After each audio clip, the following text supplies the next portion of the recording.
This is a special treat for everyone who loves the call room because Big Eddie Nketia is in the house in an Australian top, Eddie, which I love the look of it. Welcome, mate. What's good? I'm happy to be here. Let's get it. Congratulations on your selection in the Commonwealth Games. Oh, thank you so much. I really appreciate it. It's good to be back in Australia, mate. When did you arrive back in? I arrived on Friday. Yeah.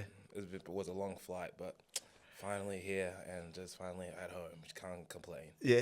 You're a bit jet lagged, though? Oh, yeah, I'm very jet lagged. Like, being in a seat for 13 hours, it will do it to you. Oh, hopefully you're in row one where you deserve to be, Big Eddie. I was at economy. But soon, though. Soon Yeah. we'll get to row one. One of these days. So to be selected in the Commonwealth Games team in the 100 metres and also being part of our 4x1 relay must be a huge thrill for you.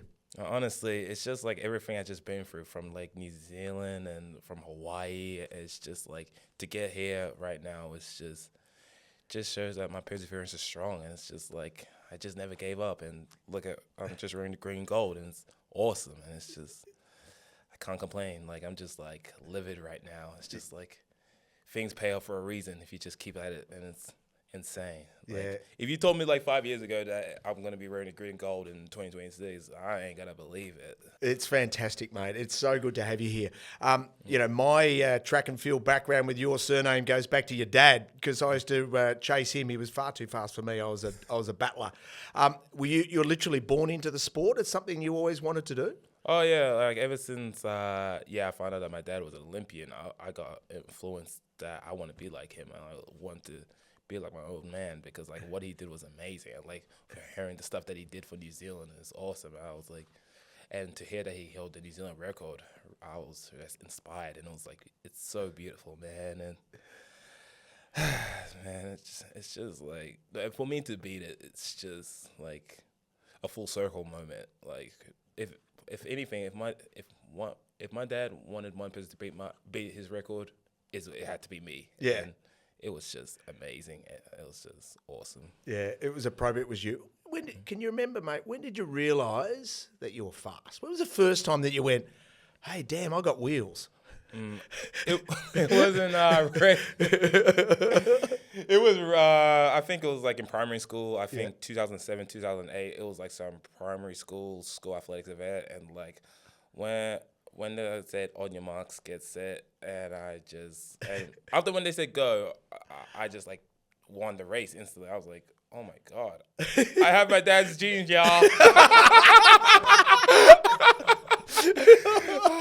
Look out, Eddie's in town. So then track and field became the thing to do. I mean, you were raised here, spent a lot of your time in Australia, surrounded by a lot of big footy codes, but it was always track for you. Yeah, track has been the main thing. Like it was our bread and butter. Although I was doing rugby, football, like cricket. I just love all sports, man. Yeah. But like track and field is just the way to go, and it's just like because like track and field is like the pure sport. Like it's a building block for like rugby and football. And if track didn't work out, then like at least I got rugby and like football, and because like I can just go pure speed on it and develop the skills, because you can't teach speed but you can develop like skills in football and rugby, and I think that'll be like a massive weapon. But now I'm like running nines and it's insane. Yeah, running nines. But we'll unpack a bit of that at the moment a little later on in the podcast, chatting to you, because some of the times you've been running over in the US is extraordinary, mate. We just need to fix that wind gauge, but that's another conversation. Yeah. That's another conversation for you. So you go through the junior ranks, and everyone was talking about you, this, huge presence, physically, but also the speed that you are running. The decision to go to New Zealand, take us through that process, of course, the family heritage, but I know it must have been really tough for you. Honestly, to be honest, I was just immature. Like, I just didn't know any better. Like, we just thought that it was the right decision at the time, since I was at school at New Zealand, and it's just like, it would be good to get my dad's record too. So it's like, yeah, at that time it makes sense. But like over time, when I discovered like New Zealand and like everything like they do behind the scenes, when they have not told me anything, I just kind of felt betrayed, because like it's like you kind of blindsided me just for me to run for you guys, which is insane. Which I think that was just the start of the end, honestly, because like I just couldn't like trust New Zealand sports anymore after everything we've been through. Like I love New Zealand. Like, I love the New Zealand sports. I love New Zealand, but like, it's just like I just had to do what's best for me. Yeah. When I decided to finally just transfer from New Zealand to Australia for athletics. Well, that's our great gain. So it's disappointing to hear that, the country that you love so much. My memory, I go back to 2023 when you were racing so well on the Australian circuit. You accept an invitation to rock on down to a stall gift and nearly won the whole thing from right at the back. You looked like you were just about to emerge big time into track and field, and then you had a little change. Firstly, hurling down the hallowed turf of Central Park Stall. I remember chatting to you. I had a great time there.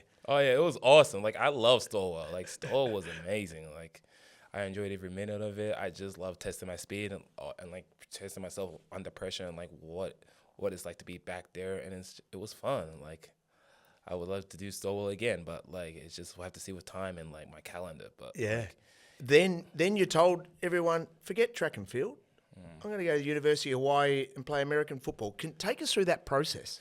Honestly, it was like after the 2022 Commonwealth Games when, once again, New Zealand didn't select me, even though I broke their record. But it was just insane with New Zealand, like how they just wasn't supporting me. And I was just like, you know what, I'm just going to do something else. Like, if I'm not going to get this much support from my own country, I'm just like, why am I even doing this? It was just like, it was at this point, like, I had so many athletes that was going to games. Right. And they were like running slow at times than me. And I'm just like, what am I doing, dog? It's like, what are we doing? It's like, stuff is not making sense over there. And it's just like, it was crazy. But after the 2021 Olympics, there was an NFL / Hawaii coach at the time named Nketia. And like, he offered me at the start, he offered me an NFL opportunity for the international program. And I was like, okay, NFL, like American football. And it'll be something new. And it's like, but like, since I got the speed and like I could develop the skills, I was like, yeah, why not? Let's give it a try. But like a year later, the KK came up, it's calling me again. And he was like, Eddie, how do you feel of like playing for University of Hawaii on a full scholarship? And that just really opened my eyes. I'm like, a full scholarship to Hawaii? I was like, bet, why not? I get to restart my career, and like if things don't go right, I can just go back to track. And yeah. How were you at football? Honestly, come on, man. Okay, you're with friends. Come on. Oh, okay. Go. Honestly, I was at first I was trash. Well, obviously, I was like dropping the ball everywhere. Like, so were you a wide receiver or running back? I was a wide receiver at the time at first, and I like got put into running back. Yeah, you've got running back written all over you. Who's stopping you? Oh, absolutely. Okay, there was one time at a game I got the ball as a running back, and like apparently like someone tried to tackle, but like they couldn't tackle me. Like they just went straight to my court, and they just like fended off me, and I just kept running, and the guy, apparently I gave him a concussion. Right. Did you enjoy the process, or when did you realize pretty quickly, listen, great in theory, but I want to go back to track? Take us through that process. It was a bit of both. Like, it was like with football, I loved the progress. Like, it was good, but it was like we had to be real with ourselves. It's like these guys have been playing since they were 5 and 6. And they're like way ahead of you. And it's just like, by the time you're ready to play football, you're going to be like so old. And like, trying to make the NFL is going to be like really impossible. All because like these guys just don't like old people, because like it's just too much of a liability, and it's just too much money to be investing, especially for a running back. Yeah. So like, it's like, do I really go back to track after everything I've done? And it's just like that. I decided to be like, all right, I think I'm just going to put my name in the transfer portal. And all of a sudden, Southern California just came hitting my door, and go Trojans. Yeah, that's right. Fight on, Trojans. So that suddenly changed you straight away. So did you have a track coach? I mean, this is an amazing school. I mean, they've won so many NCAA titles, very much sprint orientated. Once they said, hey, Eddie, we think that you could add to our squad, you were like straight back into track? Oh, yeah, like especially in like hearing that like it's is it the most? That's the most Olympians come from that school. Yeah. Yeah, like especially like a lot of Olympians like Michael Norman, Ry Benjamin, and like Alison Felix. yeah, it's like track and field history is gold over there. I was like, okay, this is an opportunity. Like I can make a name for myself from USC, and yeah, I was like, let's do it, man. USC, let's get it. Like, And what's been the key to them, the way that they've coached you? How's that differed from what you've had coaching in the past? honestly, the one thing about like my coachee right now is that they're open-minded as like okay, so there's a guy named Garrett Colin. Like we're both different size. Like I'm a big guy and he's like a skinny guy. Yeah. And like he knows one thing, that both of us we can't train in the same program because it's just gonna be like it won't be beneficial. So like I'll do something different to him. So like he'll be doing like more endurance and I'll be doing like more power stuff. And that's the one thing, because most coaches in the NCAA is like it's either their way or the highway, and it's like if you don't like it, then hit the portal, buddy. And it's like I don't like those type of coaches. It's just like they just don't listen. It's just like it's just me rather than just the athletes. Well, you've rewarded them because you've run superbly for them. How tall are you? How much do you weigh? I'm like like I've been in America so much, so I'm probably gonna say it in pounds, but like I'm like around. So you're 6. I'm 6'3", but I'm also 217 pounds. Right. Yeah. But So like, you do the calculations at home. What that is. So take us through some of the specifics. What do you squat? What do you bench? What do you clean? oh my God, it's crazy, man. Like okay, my squats and my cleans are just insane. Like the highest that I've got to on a run rep is 335 pounds from cleans. And one time I was doing starts with my teammate, and like I just kept losing my starts. And one time it really pissed me off. So I decided to lock in with the gym. And after that, I was squatting like 370 pounds 5 times because of like how extremely pissed off I was. I was just like, you ain't gonna beat me in the blocks. You ain't gonna beat me indoors, man. I'm gonna get you. I'm going to get you. Like I just remember I was just so furious, man, because I was just like losing because indoors was coming, and and the way I was like, oh my God, if I keep doing like this, I'm probably not gonna make NCAA indoors. And I just started locking in. I was like, let's just start locking in. Let's just go crazy. Yeah. God, I think I kind of lost I think the coach wanted me to do lighter but then again, it was just like at the time it was rage filled in my head, and I just wanted to go crazy. I remember doing smelling salts, and I just got really. You became a weightlifter. Do you love competing in the NCAA? You like living in America? What's it like? Okay, my relationship with the NCAA is kind of mixed because like You can be honest with us. Because the conditions and the meets that we compete, because like one moment I'll be competing in like Mount Sac, which is in LA, which is beautiful condition. The next, you'll be competing in LSU or Nebraska, which the conditions are just disgusting. Right. But like NCAA is good for competition. Like the best of the best athletes from all over the world come here and just compete. And I think it's just amazing. But at the same time, like you're in the NCAA, you're just kind of restricted, and also a whole lot of stupid rules around NIL. Like we can get paid, but like there's like certain like ways of doing it. Yeah. And it's just like, why does these guys have to get involved in our business, man? And it's just like just let the coaches do their thing rather than just like the NCAA always are trying to get their hands in like our business, which is like none of their business. It's like, yeah, like go and do something else NCAA. Like how about like focus on the lawsuits that you guys have rather than just always getting into our business for real. Right. Do you like living in LA though? I love living in LA. LA is just awesome. Like from the culture to the nice scenery, it's just like I'm living the celebrity lifestyle. Like it feels close to that. Oh, that's so good. So you're back representing Australia now. You made that transition across, which we absolutely love, mate. Gee, you're in good nick. You've been running so fast.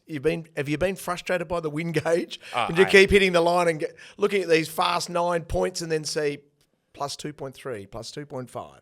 It has been frustrating. I'm not gonna lie. Like every time I run at 9 seconds, it was like I'll be like, "Come on, can the wind be down?" And it's like to a point I'm like, "Come on, why are we doing this?" Like, it was one time in Arkansas, like it was like I ran at 9.9, and I was like, "Okay, this had to be it." Then it was like 2.5. Are you kidding me? and do you know what's the weirdest part about it?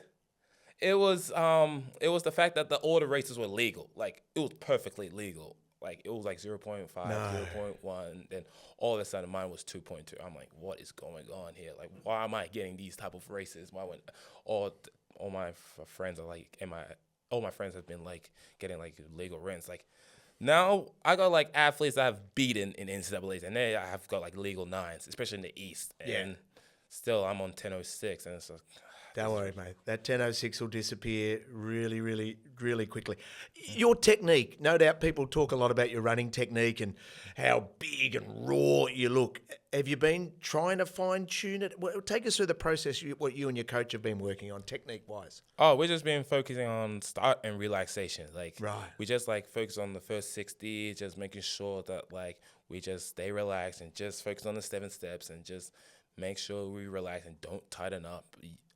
Because like tightening up, it will like slow you down massively. Is that your kryptonite, tightening up? Yeah, especially as a big guy, muscling is just a no-no. Yeah, like you don't want to do that. So it's just like after the 60 meters, you just gotta relax as possible and just keep moving them arms forward. And it's like we've been practicing for a year, just being consistent with it, just making sure we do a lot of starts and making sure we do a lot of over speed as well, just to help with the relaxation.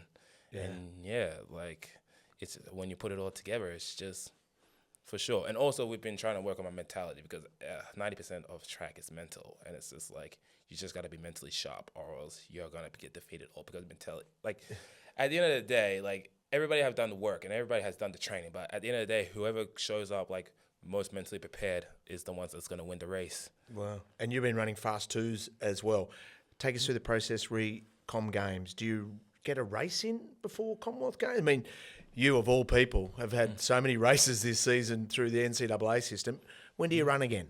I'll be running in the 17th in Switzerland, the Lausanne meet. Lausanne, yeah. Lausanne. I've been like talking to my manager about it, and like it just feels like it'll be like a good time. I will be like a good chance to get finally a sub-10 legal meet, and also it'll be good to go to Switzerland. Like I'm a fan of traveling. I just want to like finally travel for like once, like. And I'm just grateful that I'm finally getting the opportunity to go to Europe and just see amazing sights, see amazing places, and just like be a traveler because I've just been in the States and it's nice, but like I just want to like visit as much country as I can. Yeah, you're ready. Prediction at Com Games, competition. Think about Jamaica. You think about, South Africans are in incredible form at the moment, let alone even your Australians with Lockie Kennedy. Such tough comp. What do you want to achieve? I just want to focus on a very well execute race because like if I don't want to just be thinking about times because that's not how like it's gonna roll by thinking about times outside. Like you're just thinking of the results, which is not what you want. I just want to just like we'll focus on the 7 executed steps, focus on relaxation, just focus on just looking at the end of the line and don't get distracted. Then like the results will pop out. But like if I do, I should not run. No, I should. Be running like at least 9.8s, maybe 9.7 if the rev is right. But like my expectation is like at least a 9.8 low. Yo, mate, that would be magnificent.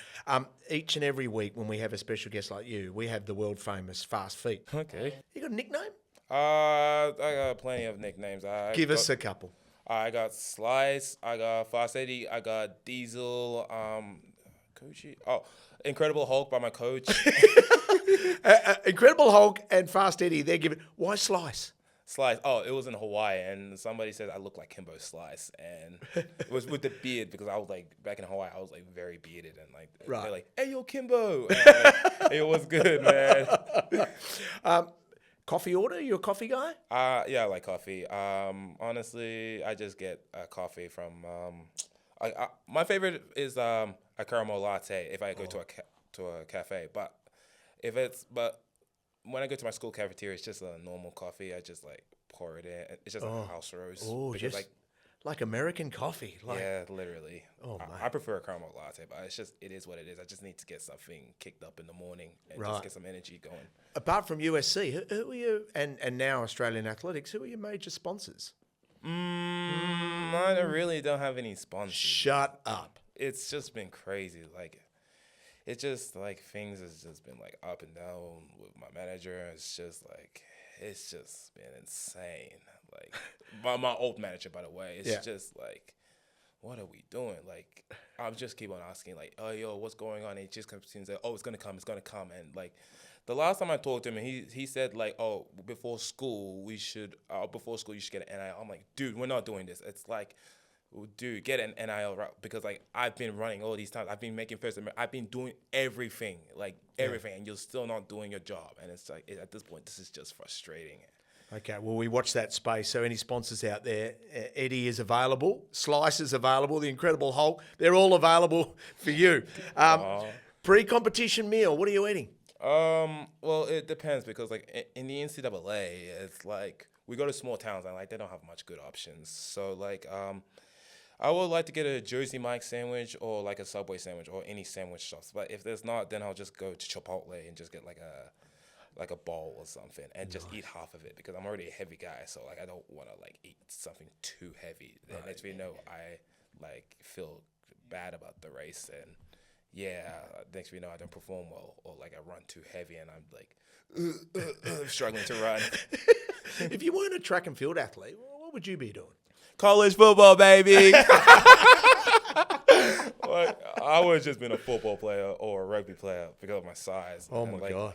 Every time I see like players like Jeremiah Smith and Jacoby Lane or Micaiah Leonard, I'm just like, dog, these guys are just highly skilled. It's insane. What's your dream holiday location? Have you been somewhere super nice, or you've got somewhere in mind to go?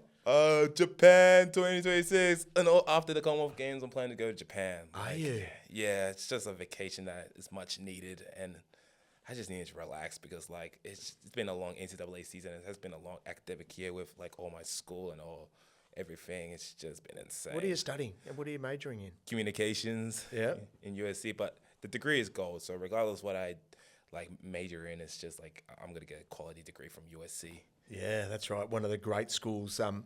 If you're doing a comms major, no doubt you've got listened to podcasts and music and so. What's your favourite podcast? What are you listening to? Big Bro by Kid Cudi. Like, I'm just a massive fan of Kid Cudi. Ed, that's what you meant to say. The call room. Oops. With Richo. After this, hell yeah. He's like, oops. TV. You consume. How do you consume your media? You streaming? What are you watching? I'm a type of old school guy. So like I'm watching I just watch Rick and Morty, South Park, and like all those old school cartoons. Like and also Peaky Blinders. Oh, yes. Great show, honestly. I love that show. And The Boys. I love The Boys. Right. Ending was questionable, but hey, I prefer that ending than the comic book ending. Right. Are you a dog or a cat guy? I'm a dog guy. Like, of course you I are. love dogs. Of course you are. Do you have a dog at home? I don't have a dog. No, you're travelling too much. You can't have a dog. You can't. Do you fanboy anyone? Is there anyone that you go, oh my God, I'd love to meet so-and-so, and I'd ask for a selfie with someone? Is there someone you're excited about? Honestly, most of them are NFL players, like Myles Garrett and Jeremiah Smith, and like who else? Just those players, honestly, because like they're just highly skilled. Who do you barrack for NFL? Hmm? NFL? Do you got a team? Oh, I go for the Pittsburgh Steelers. Like ever since the golden era between Antonio Brown, Le'Veon Bell, and Ben Roethlisberger, like I was like, nah, the Steelers are quality, and plus they have rich history too. So I was like, let's go Pittsburgh Steelers.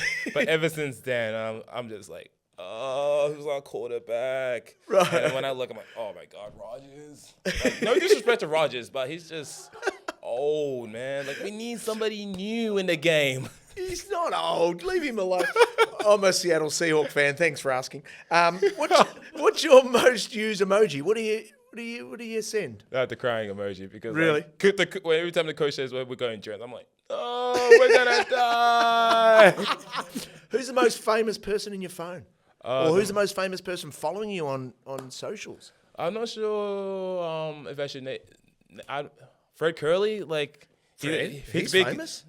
Yeah, he's famous. Like, the way I know everything's just been like crazy, Yeah. but like, Fred Curley is like the biggest name in my phone, and it's like, if you just like sit down and have a talk with him, he's actually a good guy. He's just like, everything's just been like up and down. It's just like things been crazy, and but he's a good guy. He's a good guy to talk to, and I just love Fred Curley. Yeah. What's the best thing you've ever seen live in track and field? Is there some moment where you go, damn, that was Jacoby Farb, hurdles, 1275. I was insanely like, wow. Like, wow. And the fact that he has another year in college, I'm just like, no, he's insane. Like, what was that track? It was fast. Tracktown USA. Or like, I don't know what's in Tracktown USA, but like, all I know is that there was a lot of brokens that was broken last week. Like from Georgia, Aaliyah Hodge. Yeah, Hodges. Yeah, 100 and 200 broken. Ajay, if the 2.2, if it wasn't the 2.2, that record would have been broken. It's just like, and Jaden Reed's 200, the 1963. Now that race was insane. Even though I was in the race, it was just, and I saw that time, I was like, what? That 19.6 is. I was just like, my jaw dropped. I'm like, that was an extremely fast race. Oh, that is fantastic. Eddie, okay, last one. So you're cooking, you're at home, and who are you inviting? 4 dream people to invite. What are you going to cook for us, Eddie? Because, I mean, no doubt you want me there, but who are the 4 that you're inviting? Can it be anybody? Anyone. That's a great question. Well, I'm just going to go with that. I'm going to make it easier. Snoop Dogg, because like Snoop Dogg, he's the man of wisdom, and like it's Snoop Dogg. Like you gotta need Snoop Dogg. No more explanation needed. Yeah. And I'm gonna try to add some athletes in. It's such a tough decision.